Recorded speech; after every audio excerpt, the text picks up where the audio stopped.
Hi everyone, assalamu alaikum. Welcome to my channel and welcome to my new blog. আশা করি সবাই ভালো আছেন। তো যে যেখান থেকে আমার আজকের এই সুন্দর ভিডিও দেখা সবার প্রতি অনেক অনেক দোয়া রইল। আর নতুন একটা গার্ডেনিং ব্লগ নিয়ে এলাম। আশা করি সবার ভালো লাগবে যারা গার্ডেনিং ব্লগ ভালো পায়। তো আজকের গার্ডেনিং ব্লগে শেয়ার করে এই যে দেখতে পারা কিছু সিমের গাছ। এগুলো হলো রানার বিনস আর এগুলো রানার বিনস আর এটা পার্পল লং বিনস এটা খুব সুন্দর ধরে। তো আর এটা হলো দেশি সিমের বীজ। তো এই গাছগুলো আজকে মাটির মাঝে রোপণ করবো। আজকে এপ্রিলের 28 তারিখ। তো আমি দেখছি ওয়েদারের মাঝে নেক্সট কয়েকদিন খুব সুন্দর ওয়েদার ভালো থাকবো, একটু গরম থাকবো। তো ভাবছি এই গাছগুলো আমি গার্ডেনে দিয়া দেবো। আর এপ্রিল মাসের মাঝামাঝি সময় যখন ওয়েদার ভালো থাকে তখন এই যে রানার বিনসের গাছ এগুলা গার্ডেনে রোপণ করলে কোনো সমস্যা হয় না, এগুলা বাঁচি যায় একটু যদি শক্ত মজবুত গাছ থাকে। তো এই বছর আসলে আমি গাছ আগে রোপণ করছি না, আগে চারা করছি না, ভাবছিলাম এই বছর কিছুই করতাম না। তো এইগুলো আমি মাত্র এপ্রিলের 5 তারিখ 6 তারিখ বীজ লাগাইছি। আর এই আজকে 28 তারিখ, এই কিছুদিনে দেখতে পারা গাছ কত বড় হয়েছে। গাছ 20 তারিখ চারা হয়েছে, ওইয়া খুব সুন্দর চারা হয়েছে। এগুলোও সেম এপ্রিলের 5 তারিখ লাগাইছি। তো সবসময় আমি মার্চে রোপণ করি, বীজ থেকে চারা করি আর এপ্রিলের মাঝামাঝি সময় এইগুলা গার্ডেনে নেই। তো এই বছর ভাবছিলাম কিছুই আর করতাম না, এই কারণে আগে লাগাইছি না। যাই হোক, এখন অনেক লেটে আমি গাছগুলা লাগাইছিলাম, তারপরেও দেখা যায় মাশাআল্লাহ বেশ সুন্দর হেলদি আছে আর বেশ লম্বা হয়ে গেছে। তো আমি চাই না ঘরের মাঝে রাখতাম আর বড় স্টিক দিতাম, বড় ফটের মাঝে আর দিয়া দিতাম।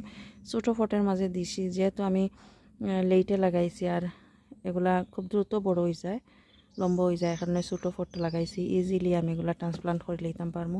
আর এই বছর দেখছি একটু রোদ আছে, গরম আছে, এই কারণে ছোটো ফটের মাঝে দিছি আর এখন সরাসরি মাটির মাঝে দিয়া দিব। তো যারা এখন লাগাইতে চান এপ্রিল মাসে শেষের দিকে এই যে রানার বিনস, পার্পল বিনস ওগুলো লাগাইতে পারবা। আমি এই যে মাটি রাখছি এগুলার মাঝে লাই গাছ আছে, লাই গাছ উঠাই লিছি এখন। আর মাটির নিচে প্রথমে দিয়া দিছিলাম মার্চ মাসে কিছু ভেজিটেবল ওয়েস্ট মাটির নিচে মাটি কুড়িয়া, তো এর উপরে লাগাই লিছিলাম লাই গাছ। তো খুব সুন্দর লাই হয়েছিল, তো উঠাই লিছি আজকে। আর এই খালি জায়গার মাঝে রানার বিনস আর এই দেশি বিনসের গাছ লাগাইমু, সিমের গাছ। আর উপর দিকে এই ফেন্স আছে, উপর দিকে উঠিব এগুলা। যেহেতু এগুলা মাটি অলরেডি নিচে আছে দেওয়া ভেজিটেবল ওয়েস্ট, তারপরেও আমি কিছু সার কম্পোস্ট দিয়া দিমু এখানের মাঝে, মাটিগুলোর সাথে মিক্স করিয়া নিমু।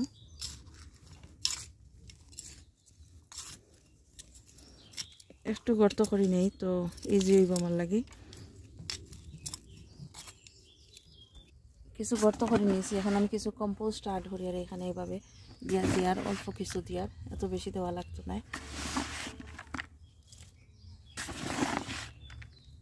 অল্প দিয়া দিলাম।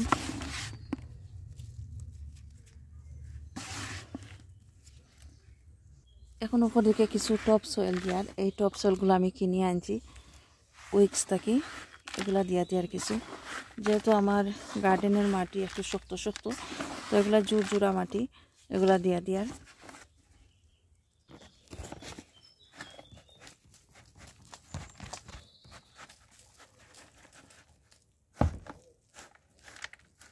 দিলাম।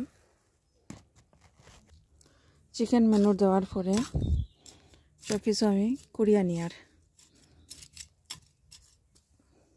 এই যে কিছু চিকেন ম্যানুর দিয়া দিছি, এত বেশি দিছি না, অল্প অল্প দিয়া দিছি। এখন আমি গাছগুলো লাগাইমু এখানে। প্রথমে আমি এই জায়গার মাঝে লাগাইমু বিনসের গাছ। বিনস বলতে সিম, যেগুলা বাংলাদেশি সিম। গর্ত করে নিলাম এখানে। তো এখানে মাঝে কিছু দিয়ার অলরেডি দিলাইছি আমি, এই যে মাটি টপ সয়েল যেগুলা, আরও কিছু দিয়া দিলাম আর অল্প কিছু চিকেন ম্যানুর দিয়ে একটু মিক্স করে নিয়ার।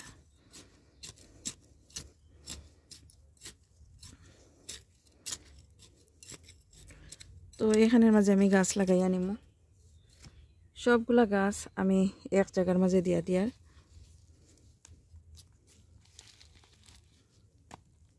এই যে একটু একটু শিকড়ও বাইরে গেছে, দেখতে পারা কত সুন্দর শিকড় বাইরে হয়েছে। তো যেভাবে আছে ঠিক এভাবেই আমি আর এগুলা লাড়াচাড়া করি আর না। বিসমিল্লাহ। সবসময় আমি টবের মাঝে রোপণ করি। এবছর এই সিম গাছগুলা মাটি দিয়া দিলাম, আশা করি আর বাঁচিব আমার গাছগুলা, আর সিম হয়তো ধরব।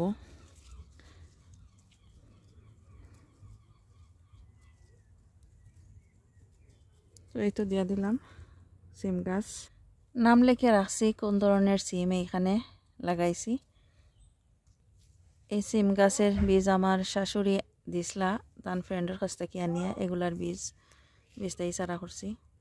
সিমের গাছ লাগাইলাম কাছাকাছি ওনার মাঝে লাগাইয়ার এই জায়গার মাঝে। বিনসের গাছ, পার্পল বিনস,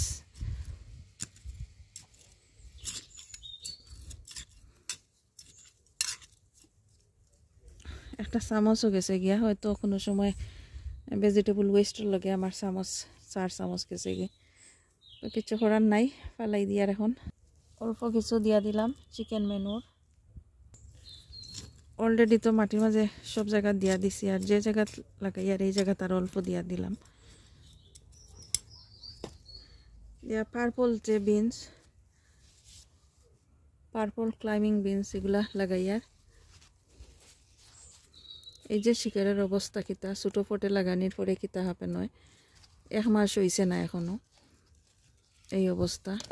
আর কত শিকড় বাইর হয়েছে। এগুলা যদি এখন ট্রান্সপ্লান্ট না করা হইতো তাহলে দেখা যাইতো গাছগুলা নষ্ট হয়ে যায়। বিসমিল্লাহ।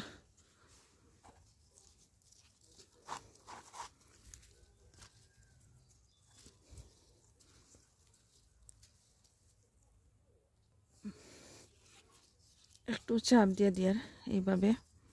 তো বাকি যে গাছ আছে সবগুলা এইভাবে লাগাইয়া নিব এখন। এই যে গাছগুলা লাগাইলাম, লাগাইয়া আবার লম্বা করে একটা স্টিক দিয়া দিছি যাতে এই ফেন্সের দিকে উঠতে পারে, এরকম স্টিক দিয়া দিছি। আর এই যে বান্ধিয়া দিছি সুতা দিয়া, এখানে বান্ধিয়া দিছি যাতে গাছগুলা স্টিকের মাঝে সোজা হইয়া উঠতে পারে উপর দিকে। এখন কিছু পানি দিয়া দিব। আর এই যে সিমের গাছ, এগুলা 7 বছর আগের বীজ থেকে আমি চারা তৈরি করছি। আর আমার শাশুড়ি আনিয়া দিসলা, শাশুড়ি আজকে নাই। দোয়া করি আর টান লাগি, আর মনোর এখন যে বীজগুলা দিসলা হঠাৎ করে পাইছি আমার বীজের বক্সের মাঝে। তো এগুলো আজকে রোপণ করলাম বীজ থেকে চারা করিয়া। যেহেতু এপ্রিল মাস আর রাত্রে বেশ ঠান্ডা থাকে, তো আমি এখানে মাঝে পানি দেওয়ার পরে কিছু স্লাগের ওষুধ দিয়া দিম উপর দিকে ছিটাইয়া। আর এইখানে মাঝে লম্বা স্টিক দিছি না, এগুলা খাবার করিয়া রাখমু ফোর দিয়া, বড় একটা ফোর দিয়া, রাত্রের বেলা ঠান্ডা থাকার কারণে। এই কারণে বড় স্টিক দিছি না, 1 সপ্তাহ পরে আর দেওয়া লাগতো না, বড় ফোর দি খাবার করিয়া এমনিতেই হইব। আর এই যে গাছগুলা রানার বিনস, এগুলা কোনো সমস্যা হয় না। শুধু স্লাগের আর শামুকের প্রবলেম হয়, তো স্লাগের আর শামুকের ঔষধ যেগুলো এখন দিয়া দিব। এই যে স্নেল কিলার যেগুলা আছে, এই পর থেকে আমি বার করিয়া এখানে দিয়া। আর পানি দেওয়ার সাথে সাথেই আমি এটা ঔষধ দিই না, দিলে দেখা যায় যে ভিজা হয়ে যায়, আর ঔষধের যে একটা স্ট্রং থাকে এগুলা থাকে না। তো মাটিগুলো একটু শুকনা যখন হয় তখন দিই। এখন সবার সাথে শেয়ার করার লাগি এখন দিয়া দিলাইলাম, দেখাইবার লাগি পানি দিয়া দিছি। আর সাথে সাথে আমি এগুলো দিই না, স্ট্রং এটা থাকে না অনেক সময়। সব গাছে গুঁড়ার মাঝে আমি স্লাগের ঔষধ দিয়া দিছি, যাতে স্লাগ আইয়া অথবা স্নেহল আইয়া এগুলা পাতা না খায়, কারণ একেবারে নরম পাতা খুব দ্রুত এগুলা খাইলায়। তো দেখতে পারলা কীভাবে আমি গাছ লাগাইছি। যদি ভালো লাগে লাইক শেয়ার অ্যান্ড কমেন্ট করবা। ভালো থাকুক সবাই, এখানেই বিদায় নিচ্ছি। আল্লাহ হাফেজ।